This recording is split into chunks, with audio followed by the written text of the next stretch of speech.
ইস, মাত্র 9 রানের century miss করে হতাশ হয়ে মাঠেই একই কাণ্ড সৌম্য সরকারের। প্রিয় দর্শক, ওয়েস্ট ইন্ডিজের বিপক্ষে সিরিজের তৃতীয় শেষ ওয়ানডে ম্যাচে খেলতে নেমে বাংলাদেশ আগে ব্যাটিং এসে ওপেনিং জুটিতেই তাণ্ডব, যেখানে ওপেনিং এ ব্যাটিং আসেন সৌম্য সরকার ও সাইফ হাসান। আর এই দুই ব্যাটসম্যান বাংলাদেশের ওপেনিং জুটিতেই যেন রেকর্ড করে ফেললেন।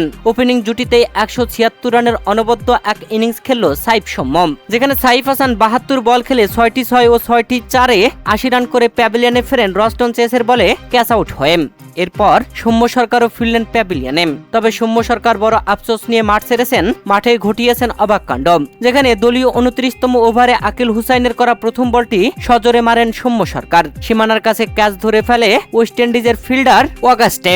আর অগাস্টে ক্যাচ ধরতে ব্যাটিং এ থাকা সৌম্য সরকার ব্যাটটা ফেলে দিয়ে মাথায় দিলেন হাত। এরপরে দুঃখ ভারাক্রান্ত মন নিয়ে মাঠ ছাড়লেন আর হাত দিয়েই নিজের মাথায় নিজেই মারছিলেন সৌম্য। ব্যাট দিয়ে মারলেন নিজের হাঁটুতে বাড়ি। প্রিয় দর্শক, খুবই আফসোসে আউট সৌম্য সরকারের। দীর্ঘদিন পর সেঞ্চুরির দ্বারপ্রান্তে এসে 86 বলে 91 রান করে 60টি 4 ও 4টি ছক্কায় 105.81 স্ট্রাইক রেটে ব্যাটিং তাণ্ডব করে প্যাভিলিয়নে ফিরলেন।